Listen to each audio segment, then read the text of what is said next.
Hi guys, a happy day to all. So in the video la நம்ம 11th standard commerce chapter 6 ஒரு continuations தான் பார்க்க போறோம். நம்ம போன வீடியோல வந்து பார்த்தது வந்து classification of companiesல ஒரு மூணு டைப்ஸ் வந்து நம்ம பார்த்துட்டோம். Incorporation, on the basis of incorporation, on the basis of membership and on the basis of liability. So இதையும் வந்துட்டு அந்த வீடியோலே பார்த்துருக்க முடியும், பட் டைம் வந்து ரொம்ப லென்த்தாக போகிறதுனால நான் வந்து வைண்ட் அப் பண்ணிட்டேன். ஸோ இந்த வீடியோவில் நம்ம வந்து அதோட கண்டினியூஷன் பார்க்கலாம். நீங்கள் இன்னும் அந்த வீடியோ பார்க்கல, அதாவது இன்கார்பரேஷன் மெம்பர்ஷிப் லயபிலிட்டி அது பார்க்கல அப்படின்னா அந்த வீடியோட லிங்க் வந்து நான் டிஸ்கிரிப்ஷனில் கொடுத்துருக்கேன். ஸோ அதையும் போய் பார்த்துருங்க.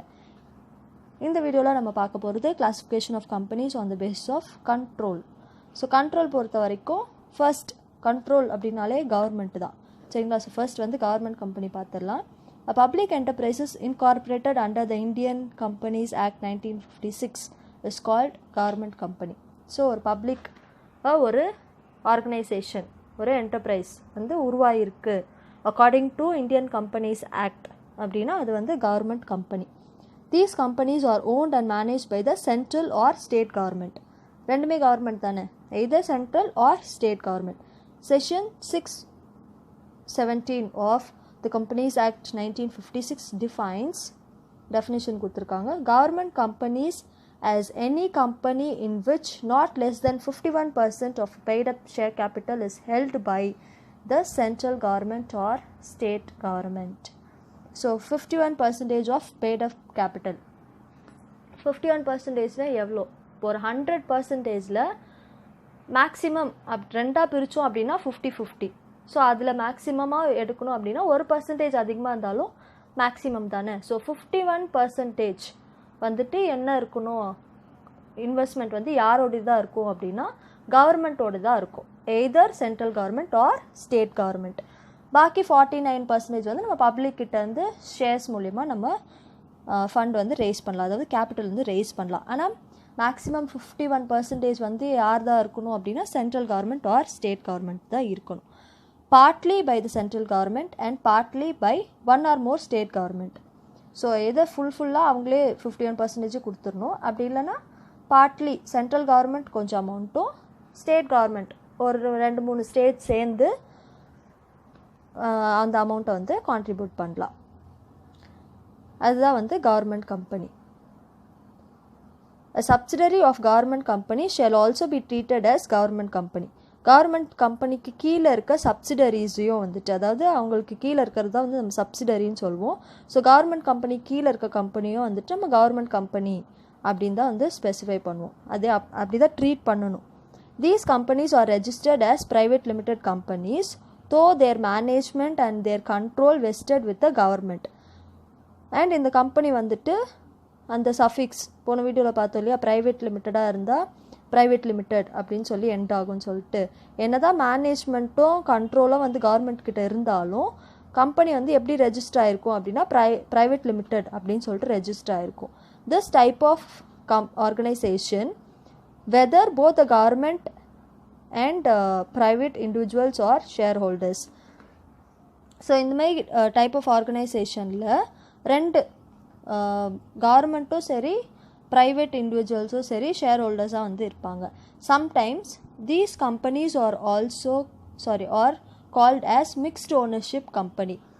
ஸோ இது வந்து இன்னும் எப்படி கூப்பிடலாம் அப்படின்னா மிக்ஸ்டு ஓனர்ஷிப்னு கூப்பிடலாம். ஏன்னா பாதி வந்து கவர்மெண்ட், பாதி வந்து ப்ரைவேட், சரிங்களா? For example, Steel Authority of India, Indian Oil Corporation, Oil and Natural Gas Corporation, Bharat Heavy Electronics, இதெல்லாம் வந்துட்டு ரெண்டுமே சேர்ந்தது, both government and private.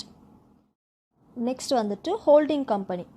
As per section 2 subsection 87, subsidiary company or subsidiary in relation to any other company, that is to say the holding company means a company in which the holding company.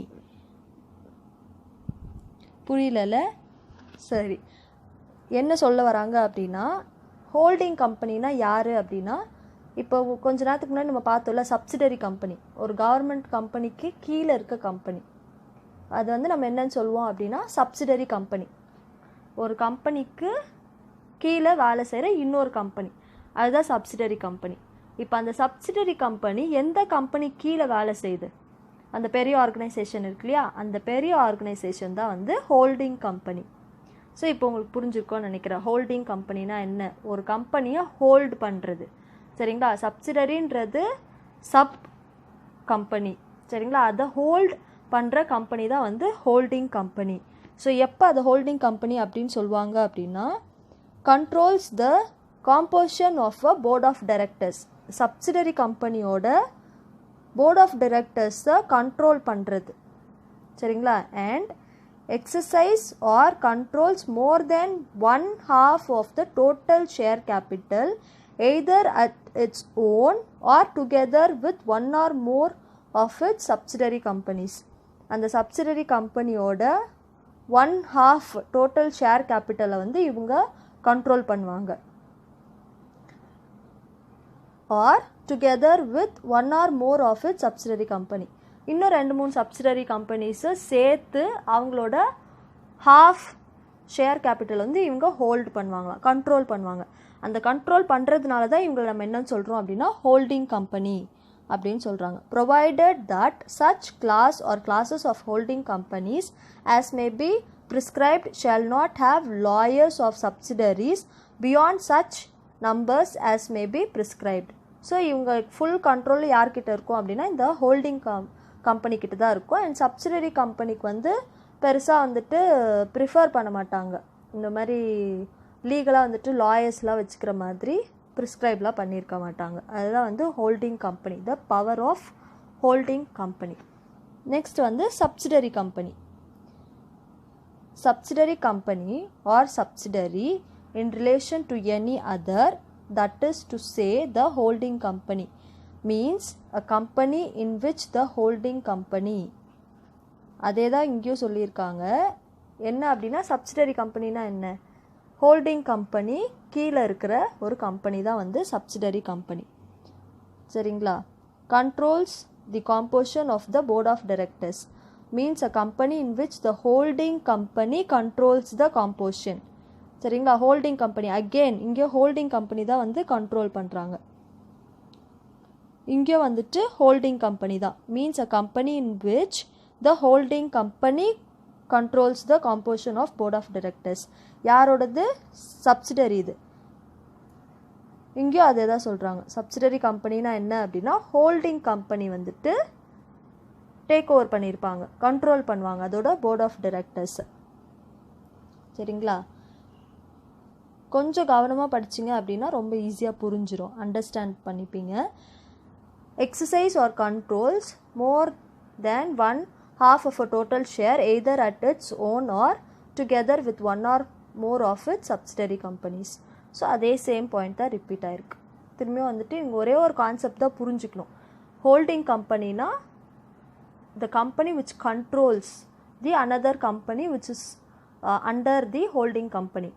Subsidiary na the sub company, அவ்வளோதான். சரிங்களா, so understand பண்ணிக்கோங்க. Example, H Limited holds more than 50% of the equity share capital of S Limited. So நல்லா கவனிங்க, H Limited hold பண்ணியிருக்கு எவ்வளோ, 50%, மோர் தேன் 50%, not 50%, அதுக்கு மேலே 50%க்கு மேலே எஸ் லிமிடெட் அப்படின்ற கம்பெனியோட ஈக்விட்டி ஷேரை வந்து ஹோல்ட் பண்ணியிருக்காங்க.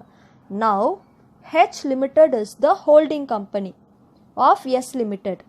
சரிங்களா, and S limited is a subsidiary company of H limited. So நல்லா படித்து பாருங்கள். Now H limited is the holding company of S limited and S limited is the subsidiary company of H limited. So இந்த எக்ஸாம்பிளில் உங்களுக்கு நல்லா புரிஞ்சிருக்கும்.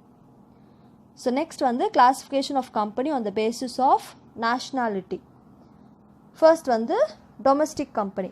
Domestic கம்பெனினா வந்துட்டு the company which is cannot be termed as foreign company. அது வந்து domestic company, உள்ளுக்குள்ளேயே இருக்கிறது, ஒரு நாட்டுக்குள்ளேயே இருக்கிறது தான் வந்துட்டு டொமஸ்டிக் கம்பெனி. சரிங்களா, company which cannot be termed as foreign company under the provision of companies act should be regarded as the domestic company.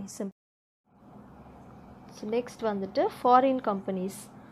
Foreign company na enna, foreign company means a company which is incorporated in a country outside India under the law of that country.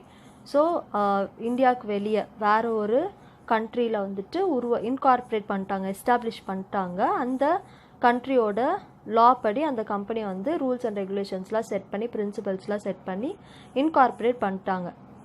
After the establishment of business in India, அந்த business அவங்க நாட்டில் establish incorporate பண்ண பிஸ்னஸை இந்தியாவில் establish பண்ணதுக்கப்புறம் the following documents must be filled with the register of a company within 30 days from the date of establishment. So இங்கே establishment பண்ணதுக்கு அப்புறம் ஒரு சில டாக்குமெண்ட்ஸ் எல்லாம் வந்து சப்மிட் பண்ணணும். யார்கிட்ட அப்படின்னா ரெஜிஸ்டரர் ஆஃப் த கம்பெனிஸ். எத்தனை நாளுக்குள்ளே அப்படின்னா 30 டேஸ்க்குள்ளே சப்மிட் பண்ணணும். என்னென்ன அப்படின்னா a certified copy of the charter or statutes under which the company is incorporated, or the memorandum and articles of a company translated into English. So அது எந்த லாங்குவேஜ் கண்ட்ரியாக இருந்தாலும் சரி, அந்த கம்பெனியோட சர்டிஃபைடு காப்பி வந்து இருக்கணும். அப்படி இல்லை அப்படின்னா மெமோரண்டம் இல்லைன்னா article of association which is translated into English. ஏன்னா வேறு லாங்குவேஜில் இருந்தால் அது ஏற்றுக்கப்படாது. ஸோ இங்கிலீஷில் ட்ரான்ஸ்லேட் பண்ணி அந்த சர்டிஃபிகேட் காப்பி வந்து சப்மிட் பண்ணும் ரெஜிஸ்டரார்கிட்ட. The full address of the register office of a company, எங்கே ரெஜிஸ்டர் பண்ணாங்களோ அந்த ரெஜிஸ்டர் ஆஃபீஸோட full company. The list of directors and secretary of the company. So எவ்வளோ டைரக்டர்ஸ் இருக்காங்க, எவ்வளோ செக்ரட்டரி இருக்காங்க, அது எல்லாத்தையும் சப்மிட் பண்ணும். The name and address of any person resident of India who is authorised to accept on behalf of a company service of legal process and any notice served on the company. So அந்த கம்பெனிக்கு இந்தியாவிலேருந்து support பண்ணுற ஒரு person, அவரோட name and address, அவர் வந்து என்ன ரெசிடெண்ட்டாக இருக்கணும் அப்படின்னா இந்தியாவில் தான் அவர் இருக்கணும். And he should act on behalf of a company. அந்த லீகல் ப்ராசஸ்லாம் பண்ணி கொடுக்கறதுக்காக ஒரு ஆள், அந்த பர்சனோட அட்ரஸும் நேமும் வந்து ஸ்பெசிஃபை பண்ணியிருக்கணும். Next, full address of a company's principal place of business in India. So எங்கே இந்தியாவில் அந்த கம்பெனி வந்து எங்கே வரப்போகுது, அந்த ஃபுல் அட்ரஸ் வந்துட்டு ஸ்பெசிஃபை பண்ணியிருக்கணும். இதான் வந்து ஃபாரின் கம்பெனி. நெக்ஸ்ட் வந்துட்டு multinational company, MNC. So MNC பற்றி நம்மளுக்கு நிறைய நம்ம கேள்விப்பட்டிருப்போம். ஸோ எம்என்சினா என்னென்னு பார்ப்போம். Multinational company, MNC is a huge industrial organisation which operates in more than one country. நிறைய கண்ட்ரீஸில் அது ஆப்ரேட் பண்ணுவாங்க MNC companies. Carries out production, marketing and research activities on international scale in those countries. So எல்லா கண்ட்ரிலையும் வந்துட்டு large scale production தான் இருக்கும். Marketing, research activity எல்லாமே இன்டர்நேஷ்னல் லெவலில் இருக்கும் அந்த கம்பெனிஸ். அதுதான் வந்து எம்என்சி.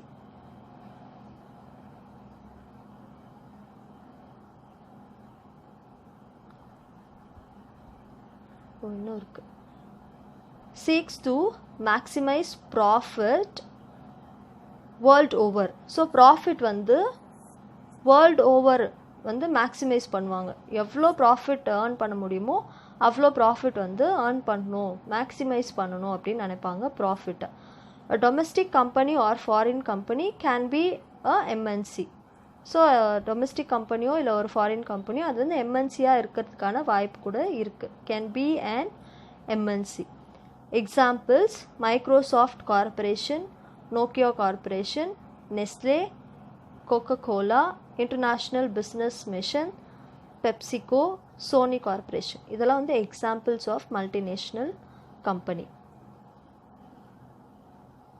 ஸோ இதோட இந்த classification of company on nationality அது வந்து முடிஞ்சிச்சு. So we have seen classification of on the basis of control and classification on the basis of nationality. So இதுக்கப்புறம் இருக்கிறது வந்து memorandum of association, article of association and prospectus. Till that chapter 6 வந்து முடிஞ்சிரும். And already நம்ம வந்து memorandum of association, article of association பார்த்தாச்சு. ஸோ we are completing chapter 6 here. I hope you would have understood the whole chapter. If so, please share the video with your friends and subscribe the channel for more videos. Thank you guys. Have a happy day.